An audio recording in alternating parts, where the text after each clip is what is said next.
Bismillahirrahmanirrahim. Alhamdulillahirabbil alamin. Wa bihi nasta'inu ala umuri dunya wassalatu wassalamu ala asyrofil mursalin sayyidina Muhammadin wa ala alihi wa sahbihi ajma'in. Qala Allah Ta'ala ba'da billahi minasyaitonir rajim. Ya ayyuhalladzina amanu taqullaha haqqa tuqatih wa la tamutunna illa wa antum muslimun. Allahumma salli ala Muhammadin wa ala alihi wa sahbihi wa sallam. Allahumma 'allimna bima yanfa'una wanfa'na bima 'allamtana wa zidna ilman warzuqna ta'ala. Assalamualaikum warahmatullahi wabarakatuh. Alhamdulillah Bapak Ibu sekalian, kita tentu memuji Allah Subhanahu wa taala, bersyukur akan nikmat yang Allah berikan kepada kita sekalian. Hari ini di tanggal 3 Dzulhijjah, bahkan kalau hitungan malam maka sekarang sudah 4 Dzulhijjah. Izinkan kami untuk mengingatkan diri sendiri dan kepada kita sekalian tentang hadis Nabi yang menjelaskan tentang keutamaan berbuat beramal soleh di bulan Dzulhijjah, terutama tanggal 1 sampai tanggal 10. Rasulullah SAW bersabda, "Ma min ayyamin al-amal as-salih fiha ahabbu ila Allah." Tidak ada satu hari yang amalan soleh di dalamnya lebih dicintai oleh Allah Subhanahu wa taala, yaitu tanggal 1 sampai tanggal 10 Dzulhijjah. Mendengarkan kalimat ini, seorang sahabat mengatakan, "Walal jihadu fi sabilillah ya Rasul." Beramal soleh di bulan Dzulhijjah, terutama di tanggal 1 sampai 10, pahalanya mengalahkan jihad fi sabilillah. Rasulullah mengatakan, "Nah, iya, illa yakhruju ar-rajulu bi malihi wa nafsihi thumma lam yarji', atau kama qala sallallahu alaihi wasallam." Kecuali orang yang keluar ke medan perang membawa harta dan dirinya dan dia meninggal di tempat itu.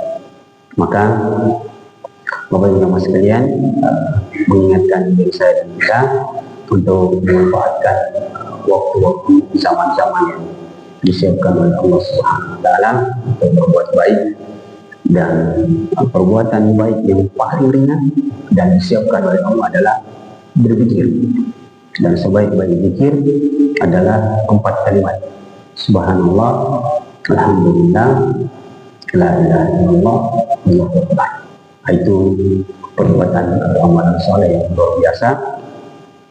Dan jika dia berbentuk doa, maka doa yang terbaik diucapkan adalah Rabbana atina fid dunya hasanah wa fil akhirati hasanah wa qina adzabannar. Ulama mengatakan, kenapa inilah doa yang terbaik diucapkan, dipanjatkan dan diperbanyak? Karena hubungannya dengan bulan haji, di mana ayat ini atau doa ini ditempatkan oleh Allah pada atau sela-sela ayat tentang haji. Allah kemudian mengatakan, "Wa minhum man yaqulu rabbana atina fid dunya hasanah wa fil akhirati hasanah wa qina adzabannar." Jadi doa di bulan Dzulhijjah itu beda dengan doa di bulan Ramadan. Doa di bulan Ramadan, khususnya Lailatul Qadar, disunahkan memperbanyak Allahumma innaka afuwwun tuhibbul afwa fa'fu anni. Di bulan Dzulhijjah seperti ini, yang diperbanyak adalah Rabbana atina fid dunya hasanah wa fil akhirati hasanah wa qina adzabannar. Ini Bapak Ibu sekalian, pengantar. Kemudian tidak lupa kita bersalawat kepada Nabi kita Muhammad sallallahu alaihi wasallam. Bapak Ibu sekalian, insyaallah pada kesempatan malam ini kita lanjutkan pembahasan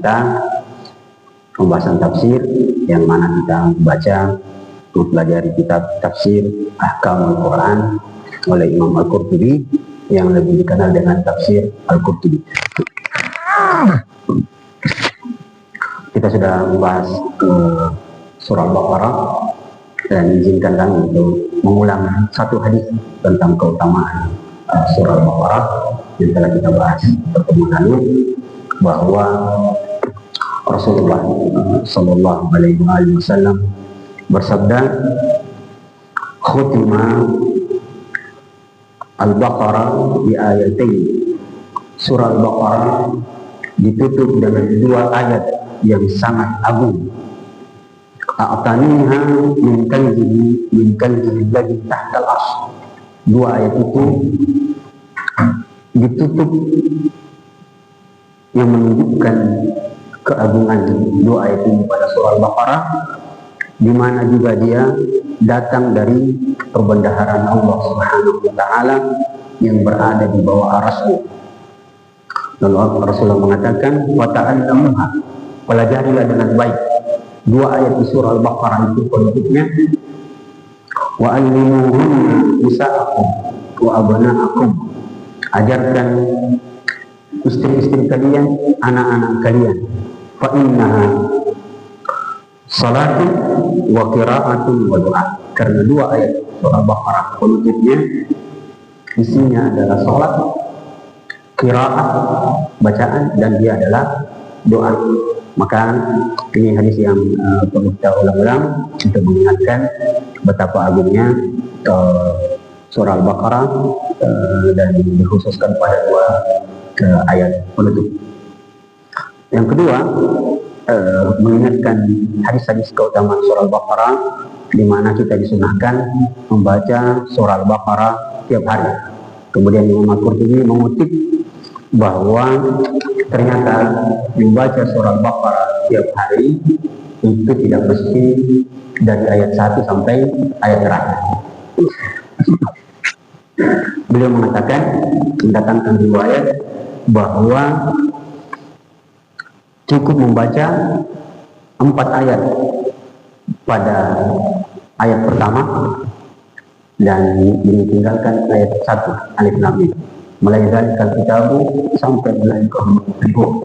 Maka itu 4 ayat pertama, kemudian ayat kursi dan 2 ayat setelahnya.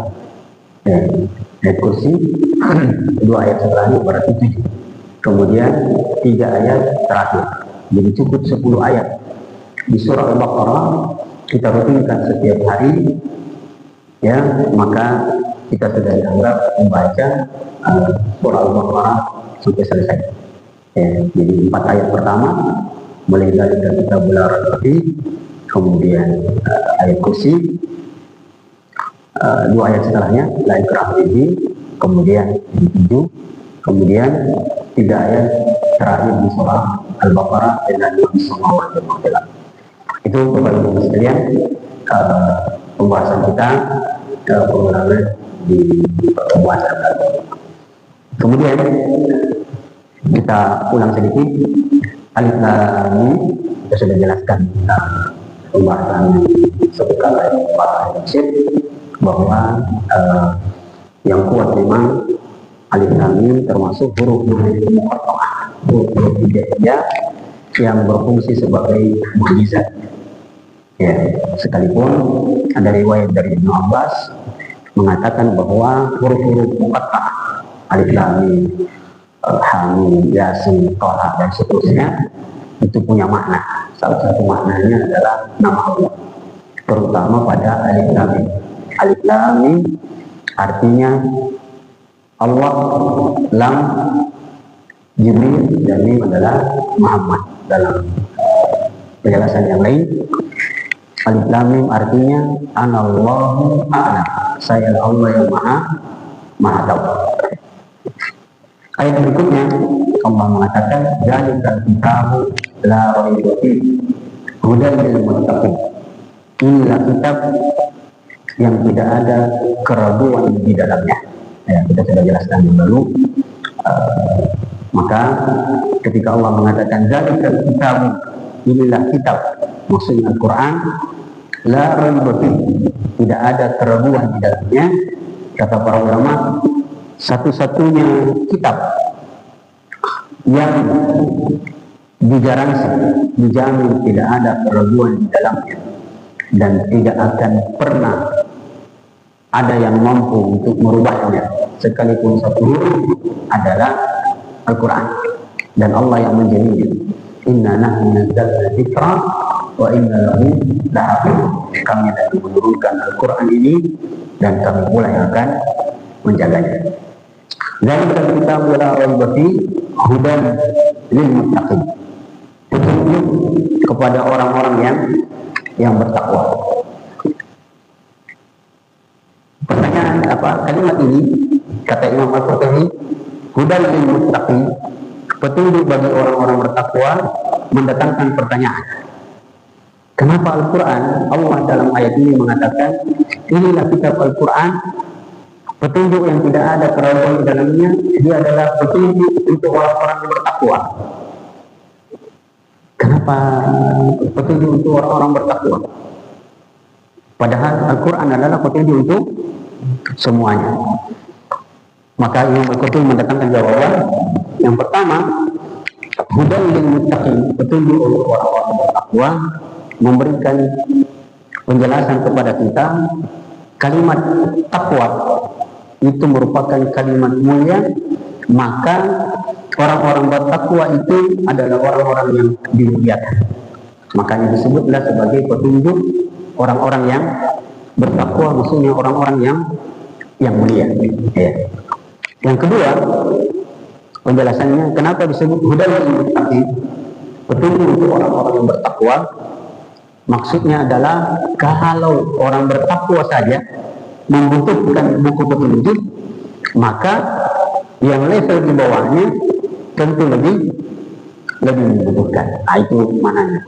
Zalikal kitabul la raiba fihi hudan lil muttaqin, petunjuk untuk orang-orang yang bertakwa. Kemudian Bapak Ibu dan sekalian, Allah kemudian menjelaskan ciri-ciri orang yang bertakwa dalam satu rentetan ayat. Allah mengatakan ciri orang bertakwa yang pertama, alladzina yu'minuna bil ghaib, orang-orang yang beriman kepada hal-hal yang gaib. Apa yang dimaksud dengan gaib? Apakah hal-hal mistis? Yang kuat adalah terhimpun pada rukun iman. Jadi ciri orang bertakwa adalah orang yang beriman kepada yang gaib, yang terkumpul dan terhimpun pada rukun iman. Beriman kepada Allah, Allah gaib. Beriman kepada para malaikatnya, malaikat gaib. Kemudian beriman kepada rasul-rasulnya, dan rasulnya juga gaib, banyak yang kita tidak tahu. Kemudian kitab-kitabnya, di antara kitab-kitab yang pernah diturunkan oleh Allah, banyak yang kita lihat. Sebutkan, sekalipun hadisnya baik, sebutkan Allah menurunkan 104 kitab. Kalau selama ini kita biasa tahu cuma 4 ya. Allah menurunkan 4 kitab. Zabur, Taurat, Injil, Quran. Dalam riwayat 104. Saya agak lupa. 50-nya kepada Nuh, 30 kepada Syekh Nabi setelahnya, kemudian 40, kemudian 10 kepada Ibrahim, kemudian 90, kemudian 10-nya saya agak lupa kepada satu nabi lagi, entah apakah dia Musa. Kemudian empatnya adalah Zabur kepada Daud, kemudian Taurat kepada Musa, kemudian Injil kepada Isa, Quran kepada Rasulullah. Jadi dari 104 itu 100 kitab semua intinya berada pada 4 kitab. Dan dari semua inti isi Alkitab dari 4 ini berkumpul semua dalam Al-Quran. Dan semua isi Al-Quran intinya berada pada surah Al-Fatihah. Kepada yang kelima adalah kepada hari akhirat, kemudian yang keenam kepada takdir, qada dan qadar Allah Subhanahu wa ta'ala. Itu singkatnya. Kemudian alladzina yu'minuna bil ghaib, ciri orang bertakwa adalah orang yang beriman kepada hal hal yang baik, terutama pada 6 rukun iman. Ini banyak sekarang anak sekolah tidak tahu berapa jumlah rukun iman. Ini ada beberapa eksperimen, anak SMP, SMA ditanya berapa rukun iman, dia bilang 5. Tanya rukun sholat 6. Itu pun ketika disuruh sebut bolak-balik, ya, terganti-ganti, terputar-putar. Ini luar biasa anak-anak kita sekarang, jauh sekali dari agama. Kemudian ciri orang bertakwa berikutnya, alladzina yu'minuna bil ghaib wa yuqimuna as-shalah. Ini Bapak Ibu sekalian, hebatnya kitab suci kita dan dibahas oleh Imam Al-Qurtubi. Makanya beliau menamakan kitab ini dengan Ahkamul Quran, kitab yang membahas tentang hukum-hukum dalam Al-Quran. Masuklah dia kepada ilmu fikih. Wa yuqimuna as-shalah, orang yang bertakwa mendirikan salat. Mendirikan salat dalam bahasa Arab iqamatus salat, yaitu yu'addiha kama hiya matlubah. Mendirikan salat adalah melaksanakannya sesuai dengan petunjuk yang diajarkan. Itu pertama. Kemudian dibahaslah tentang iqamatus salat. Tidak sah salat seseorang jika dia masuk ke dalam shaf dan dia tidak takbiratul ihram. Kalau dia langsung melipat tangannya, ya, atau dia langsung rukuk, jika mendapatkan imam dalam keadaan rukuk dan dia tidak takbiratul ihram, maka salatnya tidak sah. Yang ketiga dibahas oleh Imam Al-Qurtubi tentang kalimat iqamatus salat. Beliau menekankan hadis bahwa idza uqimatis salat hal yusri'ul insan. Jika seseorang, kalau kita jalan dari rumah menuju masjid, tiba-tiba iqamat, qomat, apakah ketika qomat itu kita bergegas berlari? Maka jawabannya adalah tidak boleh. Ya, tidak boleh berlari-lari, sekalipun lari-lari kecil yang menunjukkan sifat ketergesa-gesaan, kalau iqamah dikumandangkan. Iqamah dikumandangkan. Kenapa? Berdasarkan sabda Nabi sallallahu alaihi wasallam, ya, idza masyaitu ila as-salat aw ila masjid famshu bis-sakinah. Jika kalian berjalan menuju masjid, maka berjalanlah dalam keadaan tenang. Kalimat ini juga Bapak Ibu sekalian memberikan 2 pelajaran. Yang pertama, bahwa tidak boleh orang mendengarkan iqamah dia berlari, bergegas. Yang kedua, sebelum kita sambung hadisnya, yang kedua pelajarannya adalah, kita ulang kata-kata Nabi, jika iqamah dikumandangkan, maka janganlah kalian mempercepat langkah tergesa-gesa menuju masjid. Memberikan petunjuk bahwa iqamah juga itu suaranya dikeluarkan. Jadi begini Pak, ini mungkin di sini alhamdulillah kalau iqamah tetap keluar suara ini. Ya. Ada beberapa masjid Pak yang pengurus masjidnya kalau iqamah, ya, iqamah jangan pakai mikrofon, suara dalam. Pernah dapat orang begitu? Ya, dia bilang, kalau iqamah suara dalam mau, ada semua mati. Ada semua mati. Nah, itu menyelisihi hadis Nabi. Iqamah itu tetap keluar. Berdasarkan hadis Nabi, jika engkau mendengarkan iqamah, maka jangan, sedangkan engkau berjalan menuju masjid, maka jangan tergesa-gesa. Nah, ini sekali lagi, ya, mengajarkan kepada kita bahwa iqamah itu tetap suaranya keluar, karena iqamah juga itu adalah ada berdasarkan isyarat dari hadis Nabi, baina Al-adanaini sholat. Di antara dua adzan itu ada sholat. Padahal yang dimaksud adalah adzan dan iqamah. Pelajaran berikutnya, Bapak Ibu dan Mas sekalian, tentang kalimat ini, jika iqamah sudah dikumandangkan, maka jangan kalian tergesa-gesa memberikan petunjuk.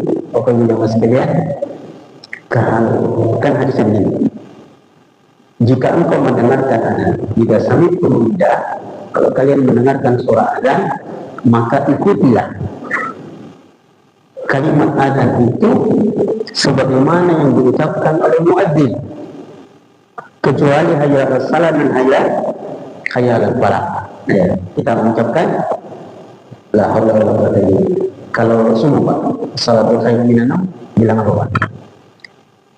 Kalau azan subuh, as-salatu khairun minan naum, Bapak bilang salat taubat. Yang benar adalah, yang kuat adalah mengucapkan seperti yang diucapkan oleh muadzin.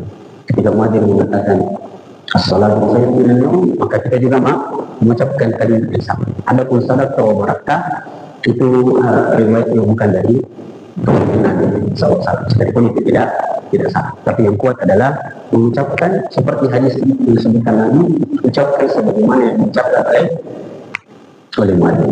Yang ketiga. Yang keempat, masih tentang adzan dan iqamah.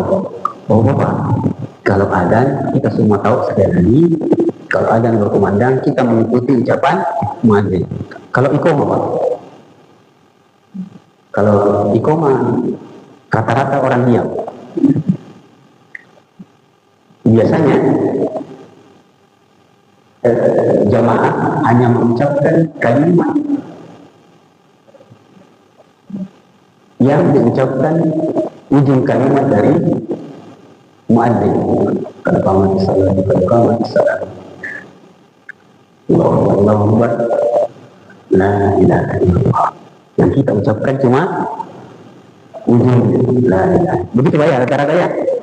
Kalau pada sebenarnya sunnahnya adalah mengikuti ucapan muadzin, baik itu adzan ataupun iqamah. Tapi yang sering kita lakukan kalau iqamah nanti di ujung la ilaha illallah, la ilaha illallah.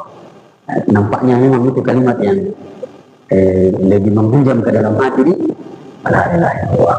Apalagi imamnya biasa bilang salatu jamaah, salatu jamiah. Itu yang perlu kita paham. Kemudian Imam Qurtubi agak banyak membahas tentang kalimat wajibnya salat. Kemudian Bapak Ibu dan sekalian, sekali lagi, jika iqamah dikumandangkan sedangkan kalian berjalan ke masjid, maka jalanlah dalam keadaan tenang. Ujung hadis berikut ini penting. Fama adraktum fa atimmu. Berjalanlah dalam keadaan tenang dan membawa menuju masjid. Apapun yang kau dapatkan dari salatnya imam, lalu kau maka salatlah bersamanya, dan apa yang tertinggal, wa ma fatakum fa atimmu. Apa yang tertinggal sempurnakanlah. Sayangnya banyak yang tidak paham bahwa ada riwayat yang lain dengan teks yang lain. Apa yang kau dapatkan dari sholatnya imam, sholatlah, dan apa yang tertinggal darimu, kau luput darinya, waqdu, qada'lah. Disinilah menjadi pembahasan yang cukup panjang. Fa'atimmu, sempurnakanlah, dan faqdu, qada'lah. Di mana letak perbedaannya? Bapak Ibu dan sekalian, perbedaannya adalah kalau kita yang paling bagus contohnya sholat isya. Sholat isya 4 rakaat, 2 rakaat pertama jahar, 2 rakaat kedua sir. Nah sekarang Bapak Ibu dan sekalian, ketika bapak masuk ke masjid, ketinggalan rakaat pertama,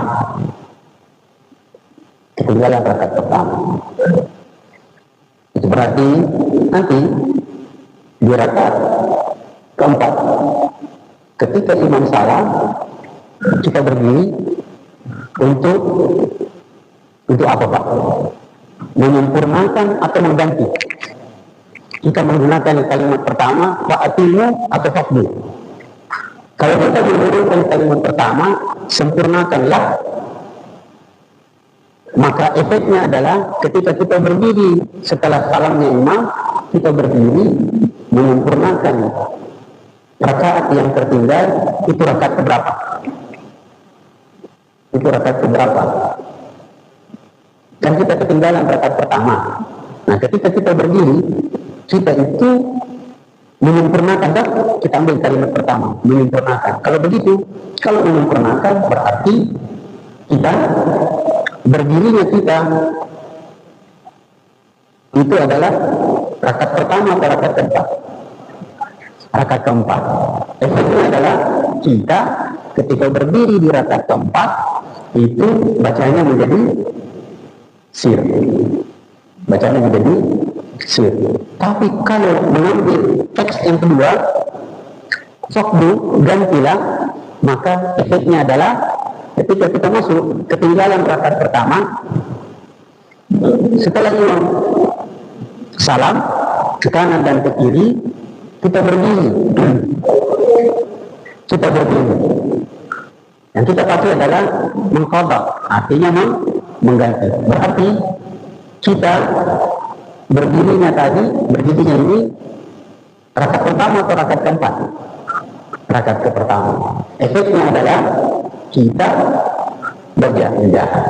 Jadi begitu Pak. Jadi nanti penjelasan ini dijelaskan supaya kita bisa pemahamannya lebih komprehensif. Jadi kalau ada yang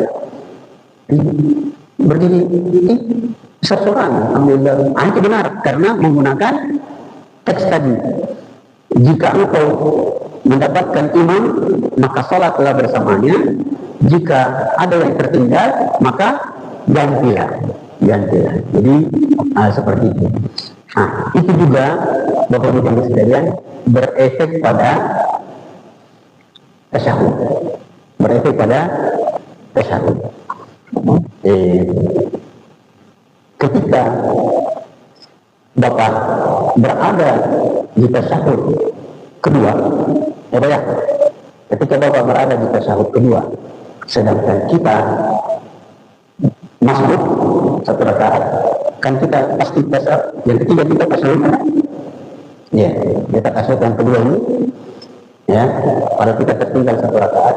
Bapak Ibu, kalau tertinggal sih Bapak Ibu di rakaat keempat nanti sebelum salam, bacaan tasyahud berhenti di mana? Berhenti di mana? Sampai selesaikah atau berhenti di tengah?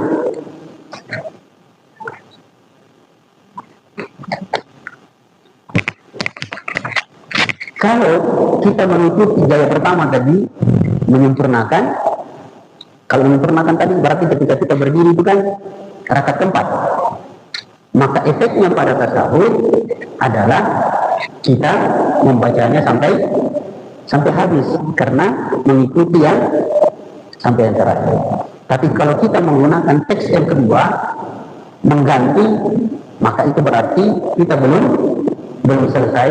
Kita seakan-akan berada di dua rakaat pertama, yaitu tasyahud awal, maka kita berhenti di tasyahud. Asyhadu an la ilaha illallah wa asyhadu anna Muhammadar Rasulullah, sekalipun ada riwayat ditambah dengan salawat. Mudah-mudahan jelas juga ya. Jadi luar biasa imam kita, Imam Qurtubi menjelaskan panjang lebar akibat dari